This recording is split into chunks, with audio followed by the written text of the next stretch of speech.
Welcome to Making Conversations, a podcast from makers Gemma Millen and Robin Galway. Today we are making conversations with makers featured in the pinned exhibition from ACJSNI.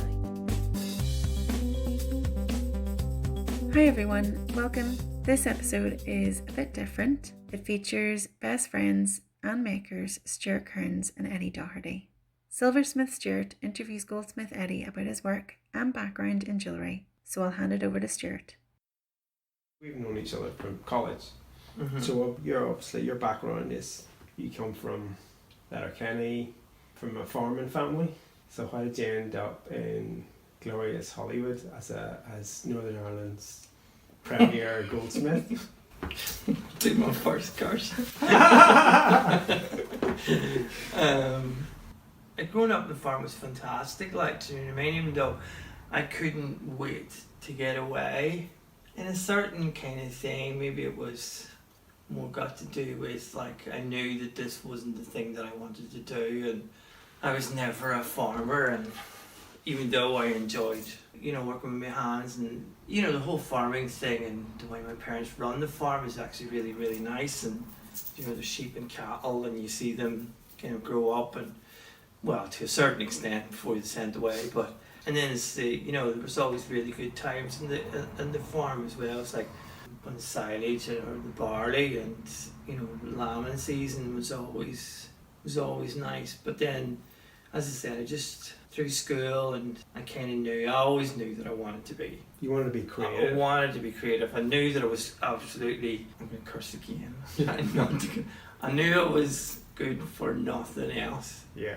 That I had this thing that I went, oh, that's a niche, that's quite important, that's something that nobody else has. Maybe I didn't know that at the time, but I definitely knew it later. Yeah, I mean, when you came into the department, you came from textiles. You were quite... Yes. And you were very textile-y. You like doing stitched things, and you do patterns and pattern cutting. I can't believe you told people about that. Well, it's alright. Eddie liked making dresses, but you did. But that was really interesting because you made really interesting jewellery. Then you would do these big forged steel pieces in there. Yeah. Do you remember you made the denim bodice? Yeah. I kind of I suppose coming from Derry and doing the 2 years in Derry, I could never figure out what I wanted to do because I was always interested in everything. The only kind of thing I maybe wasn't really interested in is maybe graphic design or ceramics. But painting was really cool. It's always probably because you're a kid and then it was like, oh, I'm going to be a painter. Yeah. That's the thing that you wanted to be like. Do you know what I mean? Because coming from the farm, I was quite isolated. I didn't have a wild lot of friends. I've never been a wild, outgoing, maybe in college I was a wee bit more partyish, but I never had hundreds of friends. I had 2 or 3 good friends, and that was it.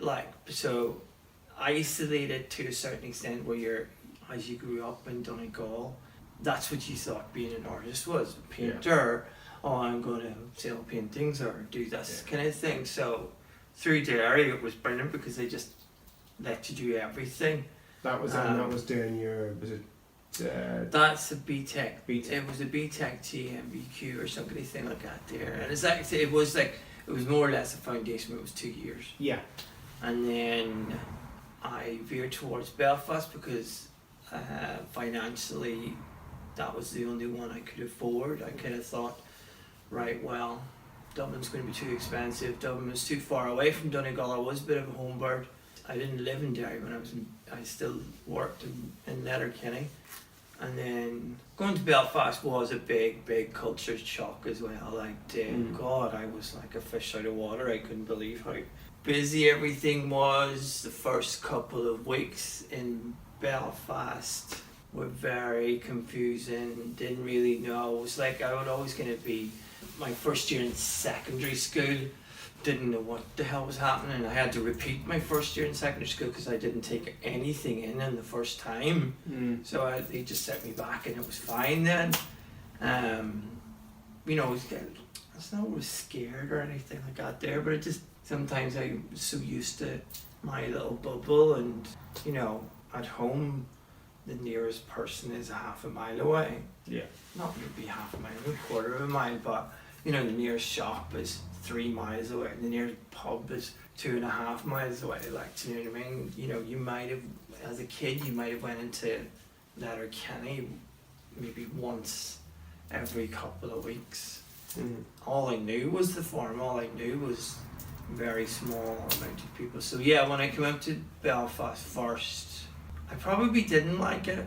I always kind of had that. I always thought it was very privileged to be in Belfast and very privileged to be in the art college, and I always thought it was really important.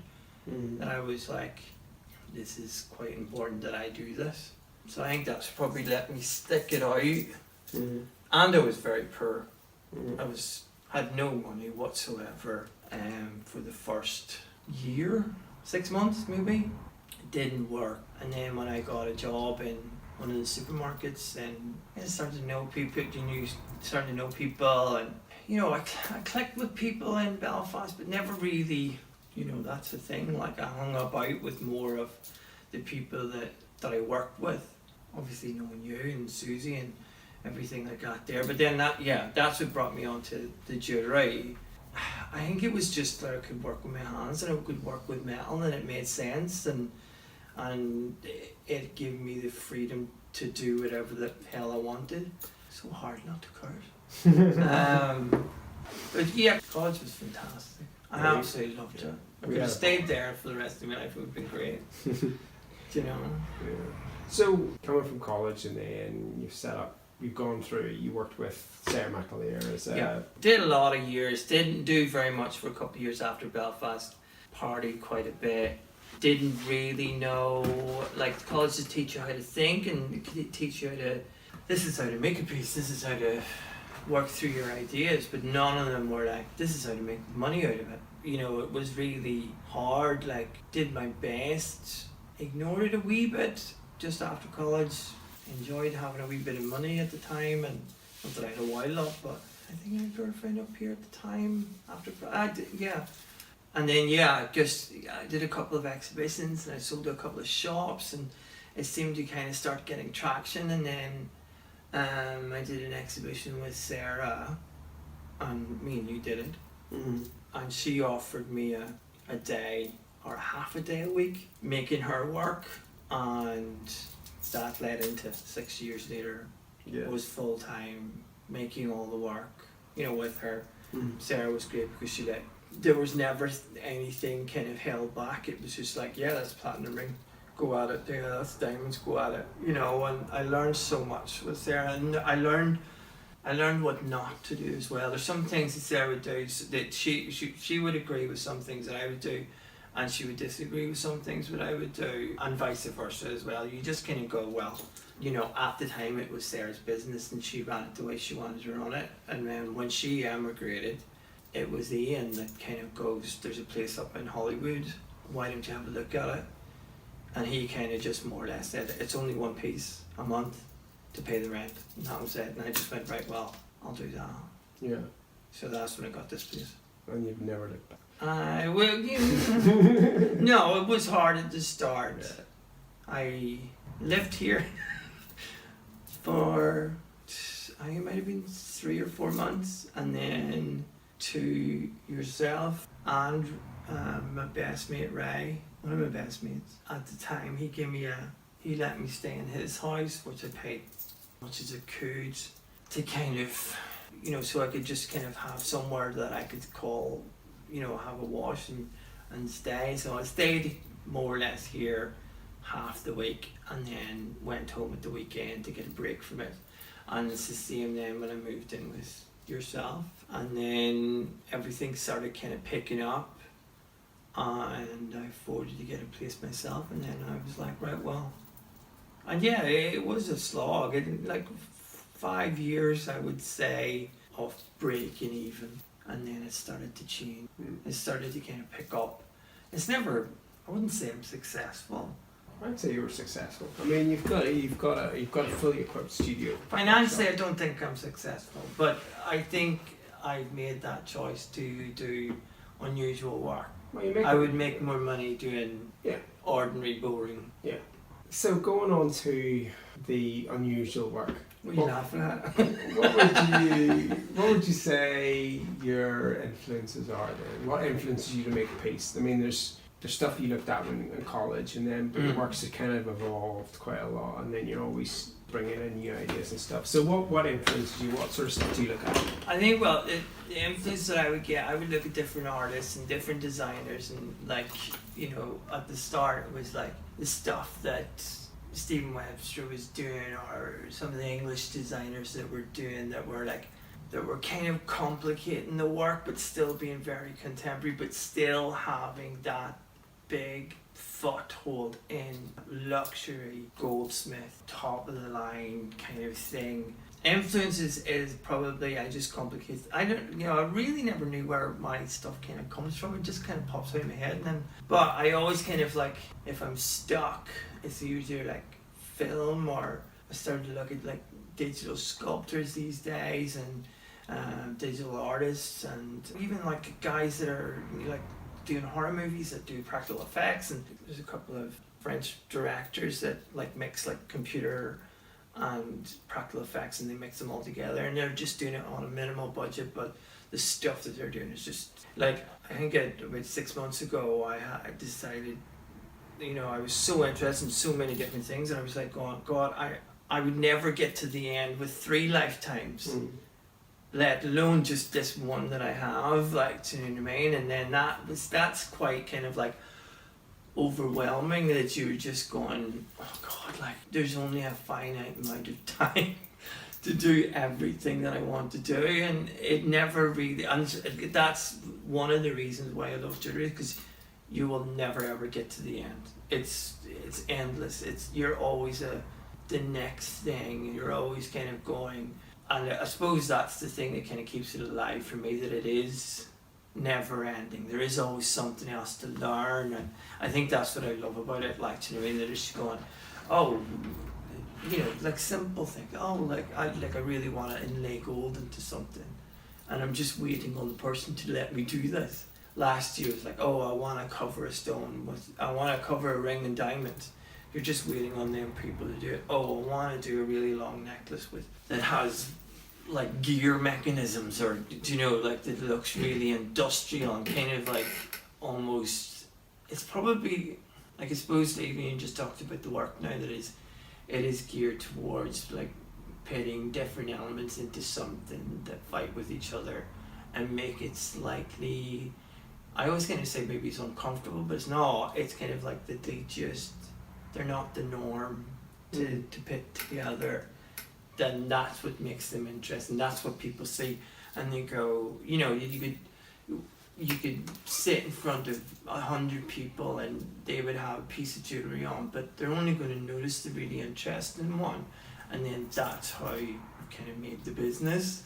The people notice the work and go, oh, where did you get that done? And then I suppose I don't know if I'm answered your question or jumped ahead, but I suppose that's how I run my business, it's all word of mouth, and it's all like, at the very, very start, you're always doing, right, well, I need to make this piece, but I need to make this, I need to get 100% of, say, the time, but I need to put 200% in because I want that piece to be noticed. So yeah, you might be doing double the amount of hours that you paid for at the start, but that comes down as you go ahead, and then after a while you're starting to get paid for everything's slightly quicker, everything's, the processes are honed in a little bit, so you know, well, I can do that slightly quicker, so you know, so it starts to get, you start to get paid a wee bit better.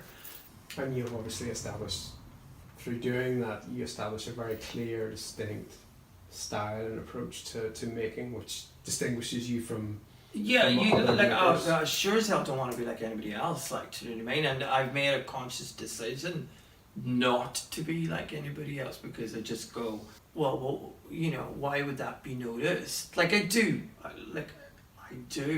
very traditional pieces as well, like, do you know what I mean? Sometimes you just, you know, not every piece is going to be this renowned kind of like, oh God, that's so original, so new, so you have to kind of pay the bills as well, like, you know, but like even with I did a pair of diamond studs last year, but they were just set a slightly different way.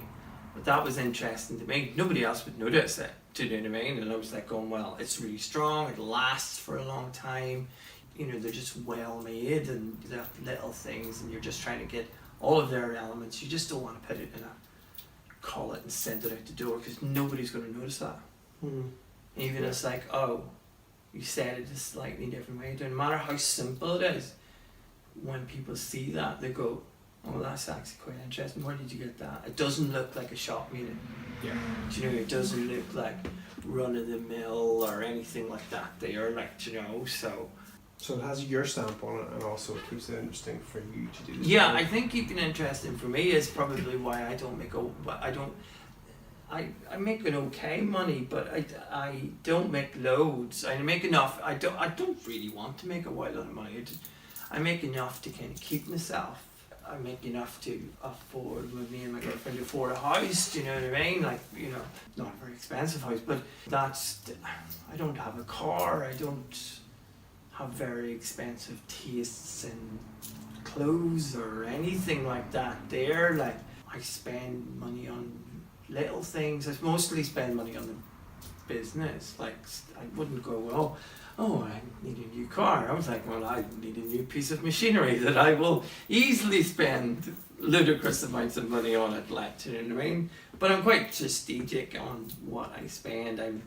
I mull over, if I'm going to buy a piece of machinery, I mull over it and go, do I really, really need that? Because I know what it's like to be very poor and to not know where the next money is coming from. And I kind of maybe slightly, probably a wee bit more cautious than I should be to I can afford to do that.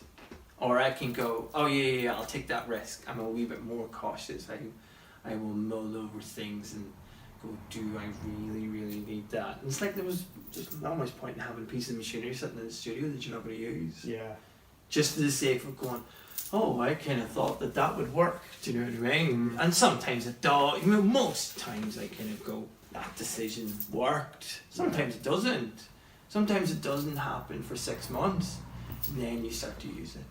Because then it kind of goes, oh yeah, that could. And you kind of like, you almost get a piece of machinery and you might touch it for 6 months, but then your mind starts to design around that piece of machinery, and then it can mix in with that, or it could work with that, or, you know, that kind of way. And then it almost like a machine kind of just slightly melds into you, and then you start to use it with yourself, and you're going like, oh, it kind of melds into the studio, and it kind of becomes part of the actual thing that's in the studio, that you go, oh, well, it's like the blue torch, it's like, oh, it's like the 3D printers, it's like, it just kind of slots in, and then it kind of becomes this little part of how you make, do you know?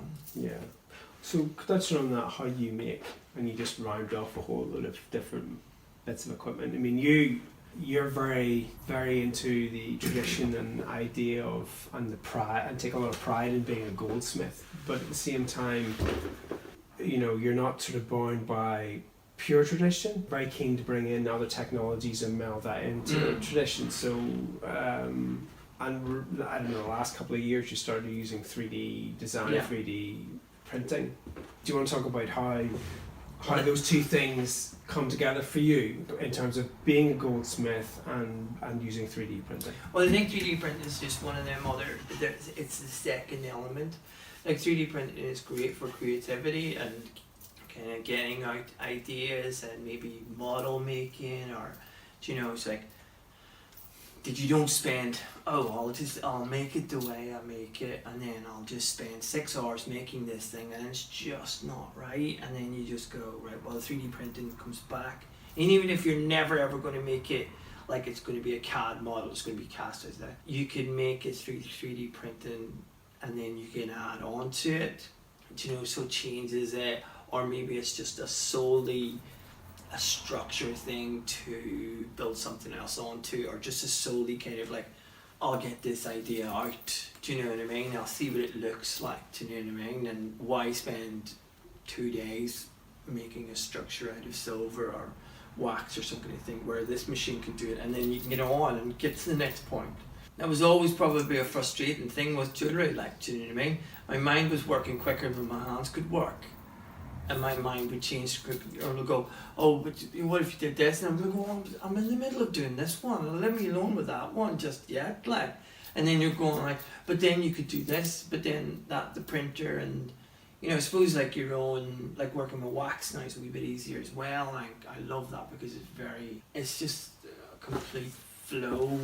You don't notice. I don't know how they come out, and what, like some of the pieces that I do there, like some of them end up being, but most of them are all like very free. It's constantly changing as you make, so it's keeping up with your head, and it's probably one of the things that's kind of, the wax has calmed me down a wee bit, because it's like, alright, it keeps up with me. I'm not getting frustrated with the change in my head, or what if it went that way, or what if it went this way. So the wax can change constantly as you go along. 3D printers is really, it's not the be all and the end all, and I don't think a jeweller should go with the be all and the end all. It is another tool. That's it. It's like another hammer sitting in your cupboard that you can use for a specific thing. Sometimes pieces are solely 3D printed. Sometimes pieces are just elements. Sometimes, and it's just like, it's like, that's the way my head is now, slightly kind of mixing the old school techniques of jewellery and goldsmith, and working with technology and new technology, and it's kind of one of them ones where you just go, well, that's a cool thing to use. I'll use it and experiment with it. And it's probably more experimentation. But the goldsmith thing, I don't know, it's probably coming from a small town, or the goldsmith was always respected. I don't know, I think maybe I should have been born in 1870 rather than 1977. You know, he was always respected. It was always a traditional thing to use. It's probably got probably not very realistic thing about a goldsmith. I've got a very romantic thing about a goldsmith. There's like, you know, they're like a wee wizard sitting doing the thing, like.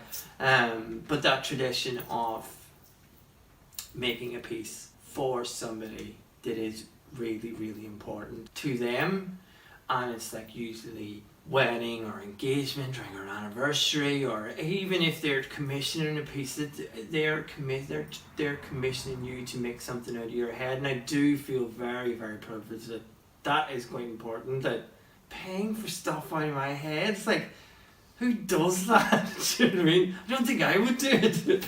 But yeah, it's very important, and I do really feel privileged that I can make these pieces for these people, for these important events in their life. It's like, it's not just a piece of jewellery, it's a bit of history, it's a bit of, you know, it's an heirloom. Like I do always say, like, I make the piece to outlive the person I'm giving it to.